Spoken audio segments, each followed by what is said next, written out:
It's time for the Kim Hammer Show, where you'll learn how your state government affects you, your family, and community. Here's Kim Hammer.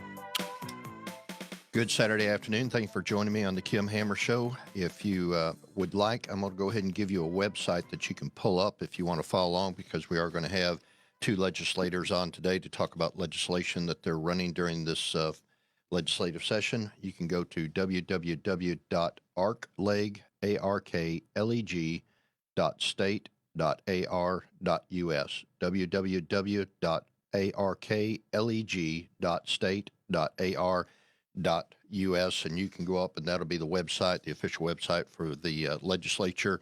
When you pull that website up, what you'll find is it'll have a red background on it, and there's a corner on the left-hand corner. You can type in the bill number.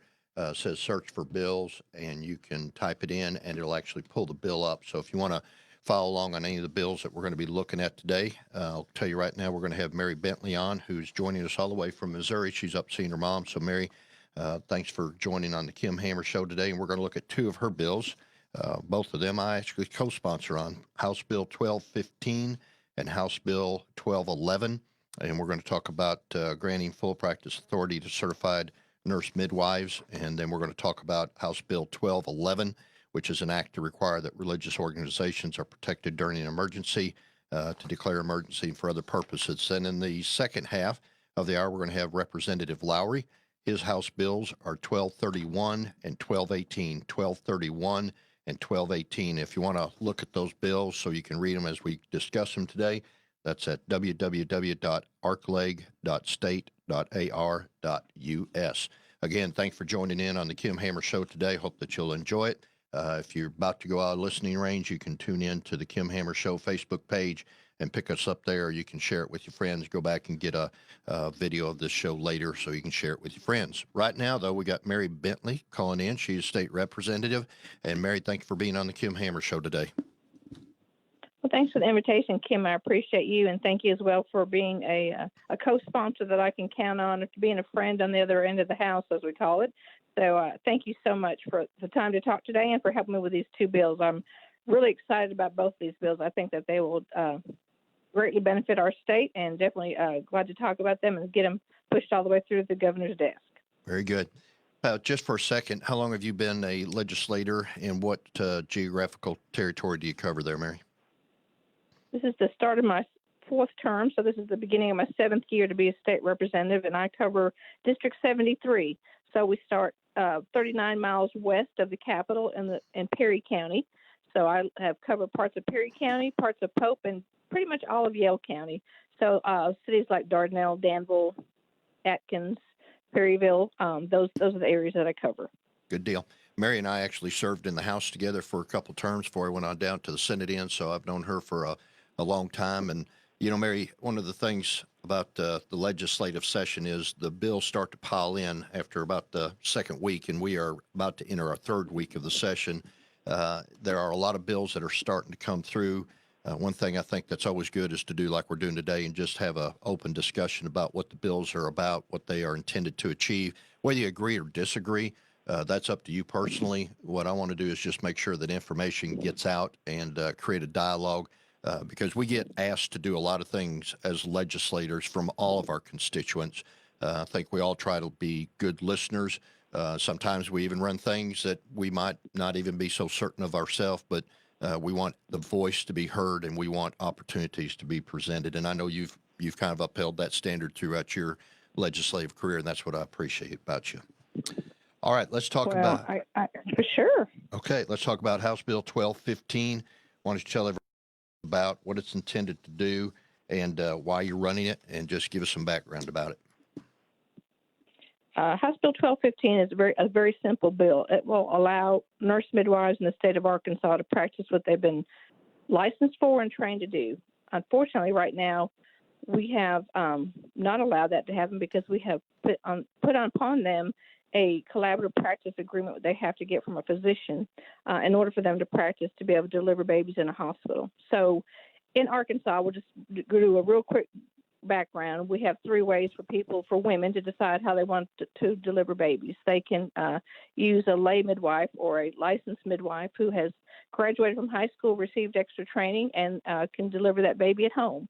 And right now, about 300 to 400 deliveries are done each year in the state of Arkansas, and the remaining 30,000 are done in the hospital. So we have that option. And what I'm talking about today are certified nurse midwives who have been to got their 4-year degree in nursing, then went on to get their master's or their doctorate, and have trained extensively to deliver babies, and have been licensed to do so.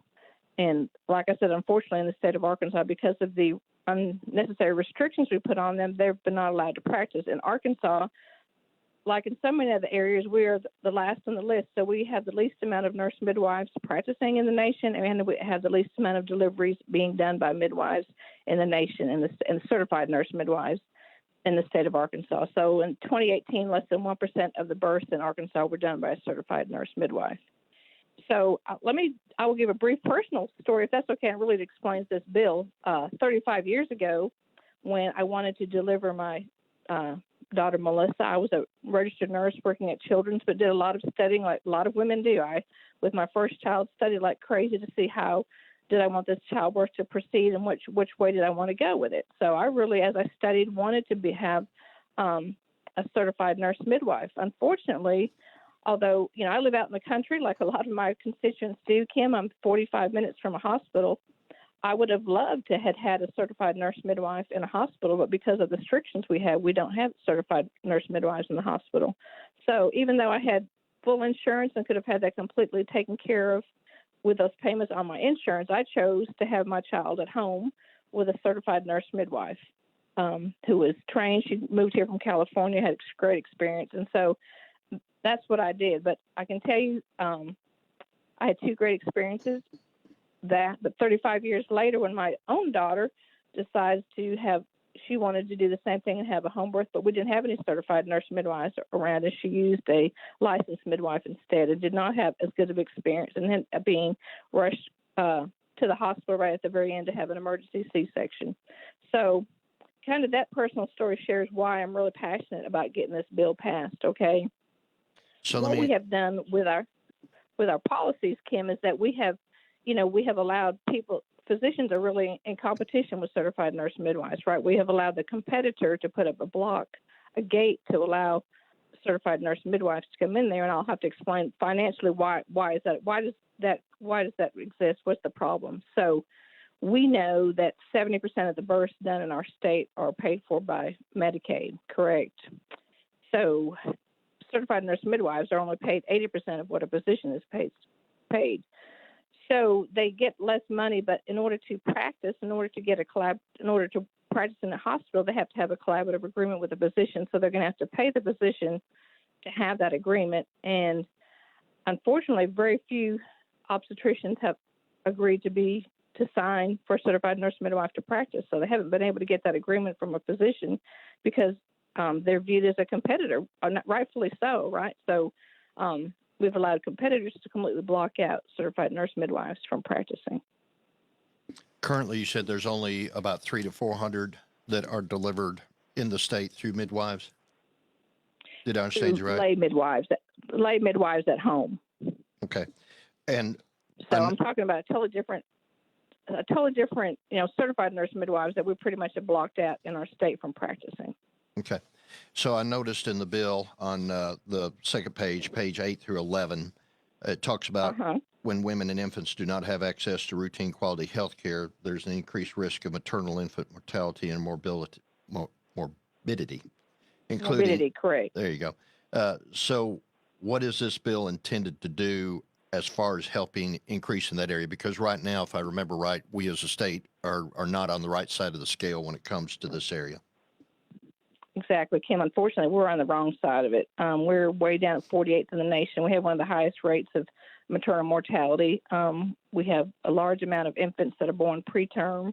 And, in my district, there's not a single obstetrician in my entire district. So some of my constituents have to travel an hour and a half just to go to their OB appointments to get to an obstetrician for their appointments. So if you're a working mom and you're struggling financially, maybe you don't have the best vehicle, just getting to your prenatal appointments is nearly impossible some of the time. So unfortunately, because of that, a lot of women are not getting the best care they can before delivery, which, that's what helps to get a healthy baby is when you can get access to care. So what we're trying to do with this bill is to get more people practicing, increasing the access to care and actually decreasing the cost for care. And so in doing so, if we have more practitioners out there, we'll have women able to get to more of their visits, hoping to even have, midwives have a totally different practice. They're not trying to practice medicine, they're trying to practice midwifery. So they will do a home visit and talk to the moms about safety. They'll do a home visit after the baby's born to make sure everything's going well. And we also see when nurse midwives are used that we have a greater use of breastfeeding. And breastfeeding, as you know, not only helps an infant, it helps the mom, and it creates better health for their entire life, not just for infancy. But people that are breastfed are healthier throughout their entire life. So it also is going to increase infant health. And I just think that, you and I both have been passionate about helping to increase access to care and decreasing costs and improving the health of our Kansans. That's really what this bill is about. So one issue that some people have is the matter that the certified nurse midwife would be involved in the patient care right up to the end. You mentioned a while ago, I think that you said that your daughter had to be taken to the hospital at the last minute for a C-section. Mm-hmm. One of the issues that some people have with this bill is that as long as everything goes great, no problems. But then at the last minute, if something goes wrong, that there hasn't been a physician involved with the care of the patient, and they're going to have to deal with the more difficult patients that come as a result of not seeing that patient, that mom to be throughout their time of pregnancy. How is that issue addressed, and how do we resolve that concern? Great. That's a great question. And really what that brings up is that many of us would love to have a nurse midwife deliver the baby in the hospital. This bill really has nothing to do with home births, because home births, they can practice home births now. This has nothing to do with home births, this bill. This bill has everything to do with allowing a certified nurse midwife to be the person that we choose under our insurance to have that baby in the hospital. So if my daughter would have loved to have a certified nurse midwife and delivered the baby in the hospital, as I would have liked to have, and not been 45 minutes away from a hospital when the baby was born, we would have much rather been there and had a midwife deliver the baby. A certified nurse midwife is a totally different delivery practice. There's more viewing things naturally, not using forceps, not using C-sections as much. It's just a totally different practice than what obstetricians do. So we would, if we had this in practice, Kim, we could have been in the hospital with a nurse midwife and been right there all along the way. Does that make sense to you? The whole thing is not about home births. This bill is about having certified nurse midwives in the hospital and hopefully creating what we have in other states with birthing centers that are right near a hospital, so they can follow through there. Unfortunately, Arkansas has none. We had one birthing center up in Fayetteville, but because they were not able to get finances from insurance, it was closed down. So I'm hoping with this bill that we'll have more access to care. Hopefully we'll have the birthing centers open up across the state that will give a better option for women. It's about having women having more choices, which we have totally blocked off this option for women to have a certified nurse midwife delivery in a hospital setting. Okay. So how do you propose that it's actually going to reduce, though, the mortality rate? You're talking about access to care, talking about them being able to go with the mom to be into the hospital and do the delivery. What happens? So if we can have. Go ahead. What this is going to do is allow certified nurse midwives to open up an independent practice. Okay, so if we can have an independent practice, so we can have more spots. If I have a certified nurse midwife and an independent practice in my district, then women won't have to travel as far to go to their prenatal appointments. Okay, so they can get better care beforehand and get that relationship moving. So we're going to have more clinicians available. Even when we're talking about people wanting to do birth control and different things, they have sometimes a year in order to get in to see an OB-GYN. Okay, so if we're going to have more clinicians available, we'll have more access for folks to open up independent practices, more of them across the state. So there's more out there for people to get to. So why wouldn't, I mean, as the bill reads and as you present the thought processes behind it, this would seem like it's going to be more beneficial to rural areas where access to care is not quite as easy as in metropolitan areas. Is that your driver behind this? Because why wouldn't somebody go out there, or go ahead? It's for the whole state. It's for rural, but it's also for women that live in cities that would like to have a nurse midwife deliver their child in Little Rock or Fayetteville or anywhere. It's opening up more choices for women. But as you know, as we get more clinicians out there, we'll have some that will open up in the rural areas and some that will open up in cities as well. So it's not it's statewide. So we're increasing the number of people that are practicing to help women give more options and to have more of them available for them to get to. So if that makes sense to you there. Okay. The one other thing, and then we're going to go on to the other bill before we get to the break at the bottom of the hour. Does this short circuit, and this is always the ongoing debate, and this is what we're always confronted with whenever we have the legislative session to discuss and to make laws in the scope of practice area. Does this short circuit, or how does this impact those that have gone through the full medical school, have gone through the full licensure process to become, a licensed physician to deliver babies? And how is this not short circuiting what they have done in their efforts and just creating a shorter process to get there? Kim, we'll have to look at delivering babies as a different thing, okay? That's why I pulled out certified nurse midwives and separate it different. You can read in Exodus about midwives delivering babies, right, back in biblical times. Women have been helping women deliver babies for a long time, and the practice of midwifery is different. And these certified nurse midwives have been to school for 4 years to get their Bachelor of Science in Nursing, and they've gone and got their master's. So they've trained well. Do not want to practice medicine. They want to practice midwifery, and it's a different thing. And so, and for women, it's an option for women. It gives women more choices, and it does absolutely nothing to prevent someone. We're not looking to. We need physicians. We still need obstetricians there for sure, because there are times when we do need to have a C-section. I'm not trying to be someone that deals with high risk. We need physicians there to handle high risk patients, and there are women that don't want to follow the midwife. Delivering a baby naturally without, epidurals, and that's a different thing. So there'll be plenty of women that still want to use a physician, and nurse midwives are not trying to take that role. They're trying to take the role of practicing midwifery, certified nurse midwives to practice being a midwife, which is separate from obstetrician. All right, very good. Totally different track. So, okay, does that make sense? All right, Yeah. Let's go on to the next one, but let me just kind of give an interrupted public service announcement here. When we come into the second half of the hour, I want to have Representative Mark Lowery on. He's going to talk about a couple of his bills, but I've reached out to John Vincent, who is with the Pharmaceutical Association here in Arkansas.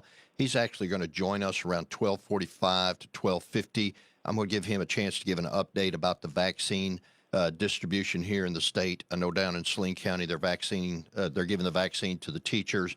Got a lot of calls this week about questions about, well, when is my turn going to come, and when am I going to have my opportunity? So John has consented to call in about 12:45. So if you want to tell all your friends out there that they want to tune in, we'll get it straight from John here in just a little bit. All right, Mary Bentley, who is state representative representing District 73. Without looking at my notes, is that right, Mary? Did I say that right? Right on, Kim. Okay. Good job. 73. Right. Dodge number 73. That's right. You grabbed it. Okay. So House Bill 1211. You want to look these up, www.arcleg.state.ar.us. Just hit the little button up there on the left, type in the bill number. It'll pull up. You can read it in its entirety, as well as all other bills that are running through. All right. Tell us about 1211, Mary. You got a lot of co-sponsors on this one. Tell us what 1211 is intended to do and what it's going to do. Well, 1211 is specifically designed to protect our First Amendment rights to practice our religion even during a pandemic. In the state of Arkansas, I've had, we have been as many times, right? We're thankful that we don't live in other states, but unfortunately during this pandemic, we've seen pastors arrested and put in jail for having church services. We've seen them fined hundreds of thousands of dollars for having church in Colorado, California, Florida, New York, all over the place. So it's been a little bit scary, really, to look and see how our First Amendment rights have been trampled on, and many of our rights during this pandemic. So what this bill does is just really clarify that the First Amendment doesn't disappear during a pandemic. As we saw the rulings come out from our Supreme Court, some great rulings came out from them. So we restated those rulings in our bill, because we don't want to take anything for granted. Things are done on a local level as well as they are done on a federal level. So we're staying in the state of Arkansas that our religious freedoms and us going to church and practicing our beliefs are essential even during a pandemic. And I know that through the toughest times of my life, I have depended on my church family to surround me, to pray for me, to be with me. And certainly this pandemic has been very trying for all of us.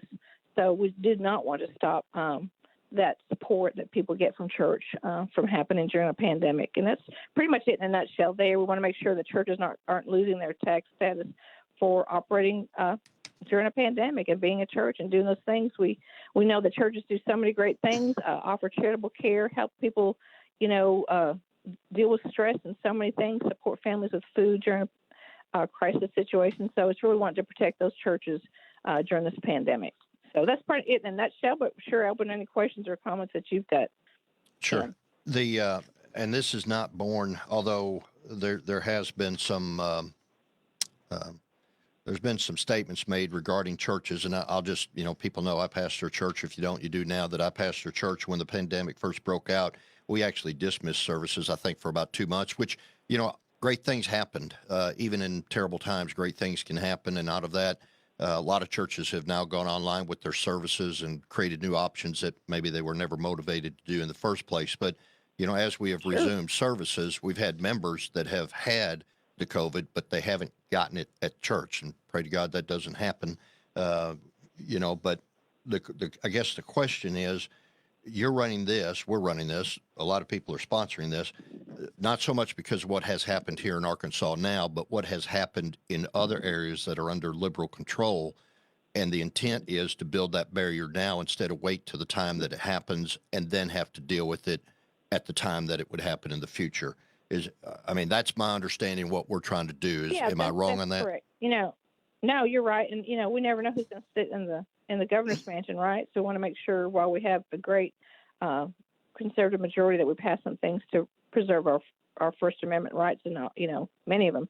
But, I do want to say, Kim, that some of my constituents did call me concerned that the Department of Health during this pandemic was targeting churches. They felt like, because when the contract tracers called, the only thing they asked was what church you went to, not where did you buy your groceries and where did you get your gas or where do you work or any of those things, just where do you go to church, and that's all that was asked. So I want to be sure that there is absolutely no time that we're targeting churches. And I made some phone calls then to the Department of Health to make sure that wasn't going on. I think we saw one time where churches felt blackballed because they were listed as a place where pandemic arise. So I just want us to be careful at what we're doing, that we're treating everybody equally, that our churches are as protected as much as a grocery store or anywhere else. I just want to be sure that they are essential to many Arkansans. Our churches are an essential part of our life, and our religious freedoms are an essential part of our life. And I'd agree. They need to be protected. I'd agree 100% as far as churches being essential, because churches, as you noted in the bill, and if you didn't know this, religion, I was kind of hate to use that word because that's more like about institution versus relationship. We want to deal, we want to focus on the relationship with Christ, not the religion part of it. But religion contributes $1.2 trillion annually to the nation's economy and society, including without limitation charitable activities, healthcare, education services, volunteer activities to assist the poor and individuals struggling with addiction, mental illness, and job training program. In reality, the church ought to be at the forefront of reaching out and dealing with these issues that are listed in the bill. I hope over time, as we realize that the church would be more assertive in taking its place in the community and reaching out in these particular areas that you got listed in the bill. Pushback on this bill, have you gotten any yet on your end? Not your end of the house, but from out in the community? I have not got any negative emails. I've not got any negative phone calls. Now we did just file it this week, but I have not gotten any pushback at this point. So, I want to say, Kim, we can get on our pulpit and preach a little bit, but our church, we are called, right, to reach out to the poor and needy. And I think if we had done our job better, then the government wouldn't have to be stepping up and doing it. So I think I agree with you 100% on those. That at the time, I have some great churches that do some great things in my district, but we need to continue to do that for sure. I'm just curious, the tone of your pastors in your area. What's been the reaction, the reception you've got on this piece of legislation? I've thankfully have a great relationship with many pastors in my district, and they're just thankful for the support because pastors care, and they're not going to do anything they think is going to harm their constituents, right? Their parishioners. I know most of them did shut down. We all shut down for a little bit, but they're very conscientious to care and care about their folks. We're family, right? When you go through the toughest parts of your life, your church family rallies around you, sometimes more so than your biological family. So they care. They've been very supportive, and thankfully I have a very good relationship with most of them. Very good. And one thing people need to understand, this bill is not a license to be irresponsible. Churches need to set the example as far as leading by example. Sure. And exactly right. With this regard mandates nothing. We want, and as I said, I think our churches have done. The churches in my district have done a phenomenal job. I could not be more proud of them. Sure. So. As have mine. And I think honestly, I'm gonna go ahead and go out and say 99.9%. I know when this thing all started, it started with an individual down Pine Bluff, and then there was a church up, in the northern part of the state. But honestly, I think 99.9% of the churches, because churches aren't perfect, we serve a perfect Savior. But I think 99.9% of them are really doing the best thing because it affects their congregation as well. So, all right, Mary, I'm gonna go. When it all first started, we were sure kind of clueless, right? We've learned a lot in the past year. So I thank you for your time, Kim, a bunch, and thank you for the opportunity to share about these two bills that I'm passionate about. All right. That's been Mary Bentley, representing District 73, a couple of pieces of legislation that were filed this week. Again, you want to go up to www.arcleg.state.ar.us. You can pull down those bills. When we come back, we're going to talk about House Bill 1218, House Bill 1231. Representative Mark Lowery will run these bills, and then around 12:50, we're going to take a break from talking about legislation. We're going to have John Vincent with the Pharmacy Association of Arkansas on, and he's going to tell us about the vaccine distribution, how it's going. Be right back after the break on the Kim Hammer Show. Take The Answer with you anywhere with our free mobile app, 1011FMTheAnswer.com. Tune in, iHeart, or radio.com. Breaking news and stimulating talk. 101.1 FM, The Answer. 2021 is already off to a disturbing start for conservatives. We've seen Twitter unilaterally shut down President Trump's account. The conservative platform Parler was booted off the Apple Store by Apple, and big tech is muzzling free speech at a speed that nobody could have predicted. Nobody except biologist and evolutionary theorist Brett Weinstein, who appeared in the film No Safe Spaces to issue this warning about political correctness running amok. YouTube and Google, Facebook and Twitter dictate whose voices can be heard. And if those entities start trying to engineer the conversation to adhere to the rules laid out with these phony Trojan horse terms, disaster will be the result. You and your family need to see No Safe Spaces now before any more of our freedoms are muzzled. Just go to salemnow.com to get your copy of No Safe Spaces. Go to nosafespaces.com. Listeners, use promo code Little Rock for 20% off. That's nosafespaces.com, promo code Little Rock. 101.1 FM. The Answer. Hugh Hewitt sees more government at work. 31 million doses distributed. Only 10,595,000 people have received one or more doses. It is because government insisted on overcomplicated a simple process. In Orange County, they had a 40-person committee. At least 2/3 of them had nothing to do with health care. It's not hard at all, except it had to be overcomplicated by politics. The Hugh Hewitt Show, weekday mornings at 5, right before Dave Ellswick at 6 on 101.1 FM. The Answer. 101.1 FM. The Answer. Hi, this is Rhett Rasmussen of BestHotGrill.com. Just because it's cold outside, it doesn't mean you need to stop grilling, not if you've got the right grill, and that would be a Solaire infrared grill. Solaire infrared grills perform equally well in the cold of winter as in the heat of summer. Just like you feel warm from the sun when you step out of the shadows, the Solaire infrared burners heat your food directly, not the air around the food like conventional grills do. The intense heat also results in the juiciest food you will ever taste from a grill, gas, charcoal, or otherwise. To get the great taste, it's all about the heat. And Solaire Infrared from BestHotGrill.com gets hotter than anything you've ever experienced. Try it yourself with the Solaire Demo Program. Solaire is truly the last grill you'll ever buy. Learn more about these amazing USA-made grills at BestHotGrill.com. That's BestHotGrill.com, BestHotGrill.com. Welcome back to the Kim Hammer Show. Thank you for joining me today on what is a cloudy but beautiful Saturday afternoon. We've got Mark Lowery, state representative, going to join us just a second. And then around 12:50, we've got John Vincent, who is with the Arkansas Pharmacists Association, is going to be joining us to kind of give us an update of where we are on the vaccine distribution in the state of Arkansas and answer a few questions I've been asked this week. Right now, we got Mark. Mark, glad to have you on the phone today. Tell the folks which district you represent and where you are geographically, please. Hello, Senator. Well, this is Mark Lowery. I represent District 39, which is primarily Maumelle and northwest Pulaski County, which would include Oak Grove, Marche, and then a little bit also of the North Little Rock community over in Amboy. All right, very good. And you've been in the legislature how long, Mark? We served in the House together. How many terms have you got now?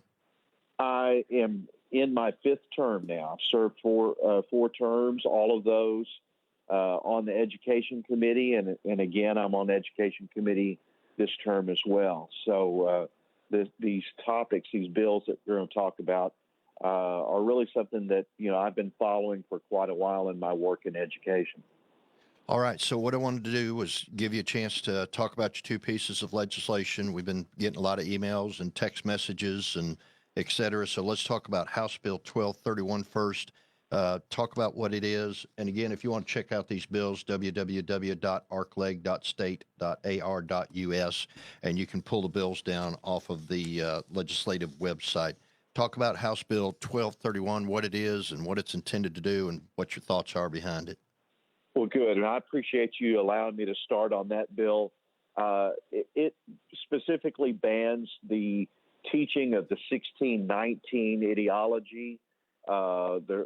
It's a curriculum that was developed by the New York Times, which says that America was not founded on the principles of equal justice and freedom and in 1776 with the Declaration of Independence, but instead it's been built on slavery and the concept of white supremacy.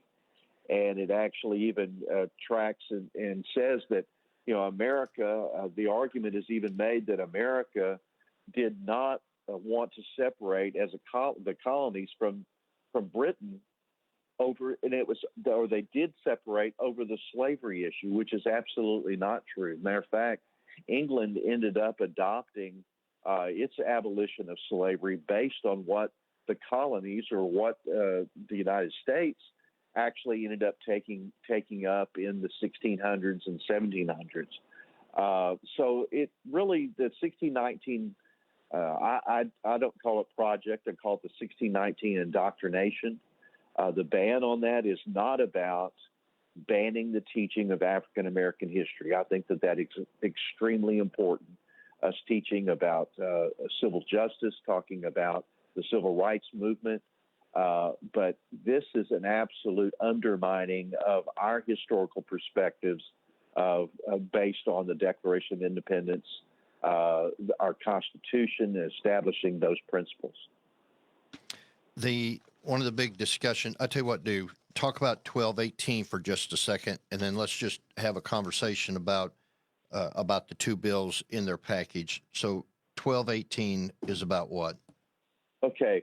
1218, as though it is not referenced specifically in the text of the bill, it is talking about or is intended to ban the use of what is called critical race theory, which takes a look at basically compartmentalizes students into classes. It's really an extension of identity politics down into our educational perspective. So students are not celebrated as individuals. They are instead put into the different camps, whether it is based on ethnicity or gender orientation, sexual orientation, or gender.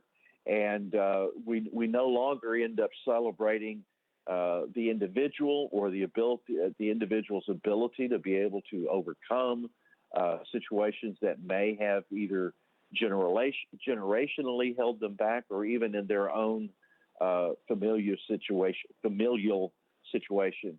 One example of this type of indoctrination is something that's referred to as the privilege walk.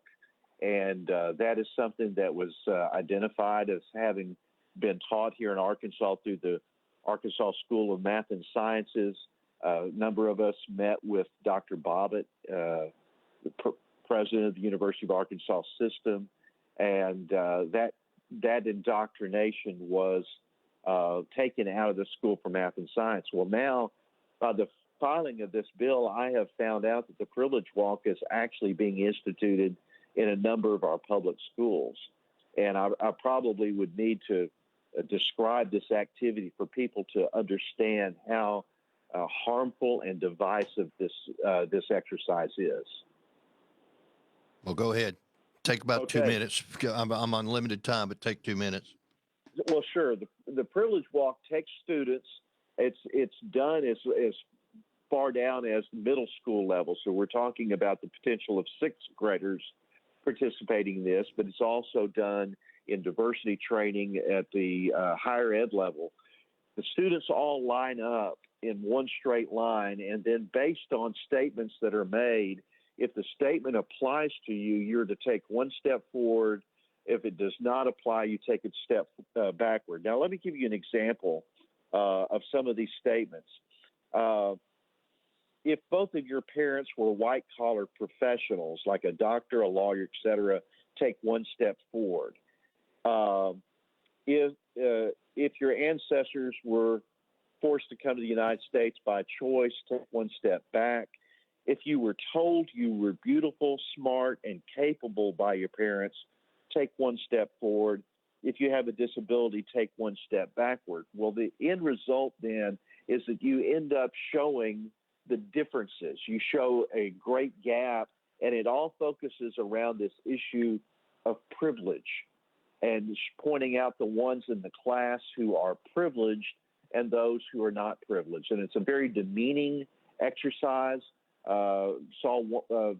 Read something by one instructor who said that he used to use the Privilege Walk until he realized how devastating and demeaning it was, not only to the students identified as being supposed privileged, but also to those who were left behind in some of these characterizations. So it's something that, frankly, I think we need to be focusing on those things that unite us. We have never been more divided in America than we are right now, and yet this type of activity is taking place that creates even more divisiveness within our classes. All right, so let me ask you, you've explained the content of the bills, and just for your benefit and the listening audience, we are at that moment in legislative time where bills are starting to come in, and it takes a few days for us to be able to stop and read them. So you and I haven't even had a conversation about these bills yet. Some folks feel that, especially educators feel, that we as the legislature are engaging too much in the direction of deciding what is taught in the classroom, and that we are, adding on to their load. And on the same level, whenever it is that we do something, because I was looking in one of your bills, and we've got another bill that is actually filed dealing, which teaches about the Holocaust, and I noticed that you've got that listed in your bill as well. What is the? Well, go ahead. Yeah, well, where it's listed in my bill is a section that talks about what the bill does not prohibit. Okay. And and so we're clarifying. Now, one of the things, and that is in HB 1218, one of the accusations that's been made is that we're prohibiting the teaching of Black history. That's absolutely not true. There's nothing in the text of that bill that says that. However, I'm going to be amending the bill to clarify specifically, because people seem to only be able to see what is printed in black and white and not be able to interpret the language of a bill. We're going to put in that language and some other items to make sure that people understand what this bill does not do. What it does do is it would ban this divisive critical race theory usage of looking at everything in terms of privilege. And instead, we should be focusing on the ability of the individual. Okay. So I've got about 5 minutes before John's going to join us to give us an update from the Arkansas Pharmacists Association about distribution of vaccines and answer a few questions. What is, and I'm asking you because you've been on the education committee for 5 terms now, or you're in your 5th term of serving on it. Right. We preach and we practice local level and drive it down to the local level in order to be able to, deal with schools in their respective areas. How is this not going over the line in the passage of these 2 bills, if they go through, not short-circuiting the responsibility we think ought to be held at the local level? Well, the Department of Education and by extension the legislature has involved itself before, and we do it all the time in terms of establishing standards, educational standards, what courses should be taken. We've actually involved ourselves sometimes in terms of textbook adoption. Now, I know some of that has been pushed down further to the local level, but again, that is information based on, those decisions are based on direction from the Department of Education and the legislature of what would be acceptable textbook usage within the schools. And this 1619 project is not a textbook. It has not been vetted by the State Department of Education. And I feel that it is a duty of the legislature to be able to give direction, and that's what we would be doing. Okay. All right. Well, listen, I know I know that we're about out of time, and I need to get John on there. But as far as moving forward, communications between the legislative branch and the teachers that are actually in the classroom doing the job, having to live with the decisions that we make. Would you just make a statement as far as what you think the balance is, or what are your thoughts? Well, I will tell you one thing. Communication is not going to be helped by the wild lies that have been told on me, accusing me of being racist. One statement that's gone out purporting to be a newspaper article says that I actually said that only white heterosexual males should write history. That's a lie. And that came from educators. So I'm just, I'm very incensed about this. I will just say that is not communication. That is not meaningful discourse. And at the point that it is being fostered by educators, we're not going to be able to find common ground to be able to discuss. So I would just ask that people would reserve judgment, that they would allow an intelligent discussion about what the bill does and what it does not do. All right. Very good. Mark Lowery, your district again, Mark, is it 39? What's your district number? District 39. District 39. You want to look at bills, House Bill 1231 and House Bill 1218. You can go up to www.arcleg.state.ar.us. One good thing that the legislature has done is you can watch all the committees live stream now and be able to hear the dialogue back and forth. And so get brought up to speed on those bills. And Mark, I appreciate you coming on the radio show today on the Kim Hammer Show. All right, now we're going to shift gears. We're going to go to John Vincent, who is with the Arkansas Pharmacists Association. John, thank you for taking time out to be on the Kim Hammer Show today. Yes, sir. How are you today, Kim? I'm good. I was getting some pictures from you on my Facebook or on my phone. Are you down at Benton, or where are you now? I have been to Benton. I just left there, and my son and I went and visited a vaccination clinic that was organized by most of the pharmacies of Saline County, where they have organized an event to vaccinate over 1,300 educators in the county to get our teachers and coaches and their staff protected from this virus. Sweet. My wife was one of them. She showed me the picture. She sent the picture a minute ago of where she had gone through there and gotten her shot. So thanks to all the, and I know these are going on statewide. So thanks to everybody that's helping put these on, to our pharmacists that are out there helping make sure that people get the vaccine. Here's some questions I've had asked this week, and give us some input. Number one, the number of vaccines that have come in the state and the number of vaccines that have been given so far.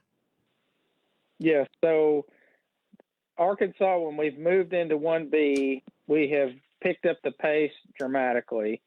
Of the 300,000 plus vaccines that have come into the state, we're now up to 56% overall and 58% in the group that doesn't include the Walgreens CVS long-term care program. We've actually moved up in the charts in the nation to the top 10 list. We're in the top 2 south of the Mason-Dixon line, but top 10 in the country in vaccines given and percentage of vaccines received. The numbers that are being reported are a little bit misleading, Kim, because part of those doses that haven't been given yet are specifically shipped to us a few days early to give that second dose, to complete a second dose regimen. So we're rapidly burning through all of the doses we have for first doses. In fact, we get 37,125 doses a week into our state for new vaccines, for new patients to be vaccinated. The last 3 days are hashtag 212RX, which there are 212 community pharmacies. There's a little bit more than that now as we're trying to get into some retirement communities, but 212 being the boiling point of water, bringing the heat to the virus. When you combine those with our hospitals, that network of providers has vaccinated 46,222 Arkansans in 3 days. That's on pace to do 80,000 vaccines a week. We're only getting 3,725 a week. So the supply has got to catch up. We have an army of vaccinators ready to go. We have a network that goes into every county and every city. I mean, it doesn't matter if you're in Calico Rock or Hampton, West Memphis, or Stuttgart compared to Little Rock, Jonesboro, or Bentonville. We have equitable distribution and plenty of vaccinators, but we do need more supply. Do you, for what you know, communicating on the federal level, do you anticipate that the supply chain will pick up? I was talking to somebody in your field yesterday, and that was one of the comments that he was making is it's not that we don't have the infrastructure in place. It's not that we don't have the people able to get get it into the arms, I think is the phrase y'all are using. Okay. But it's just a matter of the supply of the vaccine itself. Is that a fair characterization? It is fair. I don't want our listeners to think we don't have a reliable, consistent supply, because we do, but we would like for that reliable and consistent supply to double. In fact, President Biden and his administration announced that they wanted to see 100 million Americans get 100 million vaccines in 100 days. In order for Arkansas to keep track on what he has proposed, we're able to do that. That's about, with us having 1% of the population, that's 10,000 a day in Arkansas, and we've been averaging almost 15,000 a day over the last 3 days, and that'd be 70,000 a week. Well, I just shared with you we're on pace for 80,000 a week. So we're clipping at that rate, but we're not going to be able to maintain it unless President Biden, Moderna, Pfizer, and any other manufacturers that may have vaccines come to market in the next few weeks to months, however long that takes. We're going to need that manufacturing to speed up, and we're going to need more vaccines in order to meet those goals. 100 million in 100 days, is that realistic? It's only realistic if the supply chain could supply our state and other states twice as much vaccine as we're getting now. If the supply chain stays like it is, it's going to take 200 days to accomplish that goal. So will the Biden administration be able to put the resources to help the manufacturers achieve what he has laid out? Will he be able to work with the other manufacturers who have vaccines that are about to go before the FDA in the coming weeks to months for consideration of approval based on their effectiveness and safety data? If, and that's a big if those things come to fruition, then his goal is realistic if the supply chain catches up with our army of vaccinators. What about the safety of the vaccine? That's one thing people have, raised a question to me. A fair percentage of healthcare providers are not getting the vaccine. I was visiting, a friend in a nursing home today, and one of the things was that some of the staff is, they're not getting the vaccine. What, in 1 minute or less, what about the safety of the vaccines that are out there? So the safety of both vaccines are very good. There is a higher rate compared to the flu shot of side effects like low-grade fever, nausea, dizziness, and certainly the same sore arm that you get that some people get with the flu shot. So that is happening. After the second dose, there's a little bit higher risk of side effects. So some people are getting that vaccine prior to a day off or near the end of the week, if possible. Some people may get it before a day of work because they may want to take off. And I say that in jest, but here's the deal, Kim. The most important thing is 400,000 plus Americans have died. I know we could talk all day about are those numbers accurate and what is the right number, but regardless, a lot of people have had severe illness. I know you've had family members and friends, I imagine, that that have suffered. I personally have. And this vaccine, 2 weeks after that second dose, 100% effective at preventing death and 100% effective at preventing the most severe forms of the illness. So for me, for my family, we're getting vaccinated. Okay. Talk about who's in the next population to get vaccinated. We've been through the healthcare workers. Or real quick, in a minute or less, where are we as far as the next population to get access? So right now we have 443,000 that are either educators or over age 70 years of age. 70% of those are over 70 and 30% of those are educators. We have enough supply coming in our state right now to vaccinate about 1 in 12 per week. And with some of that extra that wasn't used or supply that outpaced our 1A population, I shouldn't say wasn't used, but our supply outpaced the 180,000 that were in the 1A group.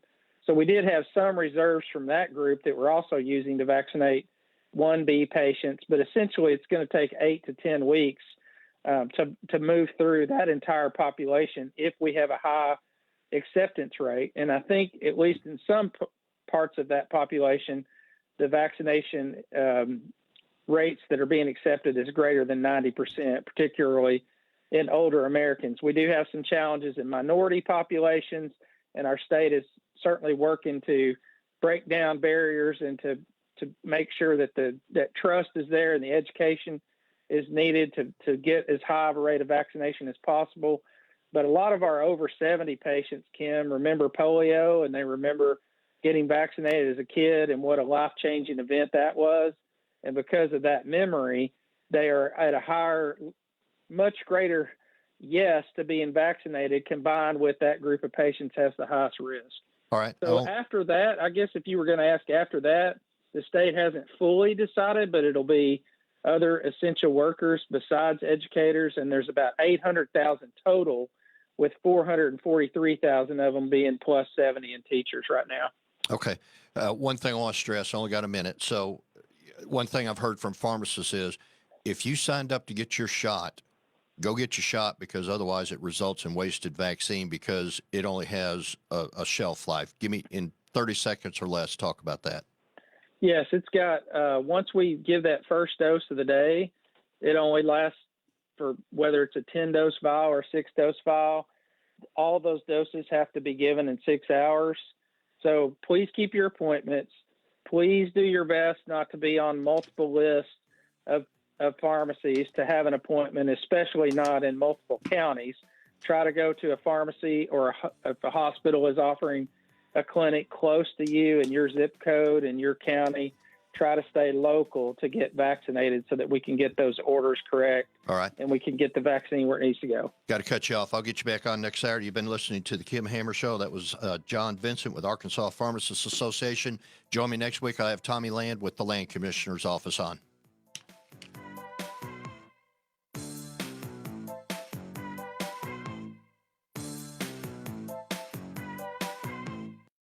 .1 FM, The Answer.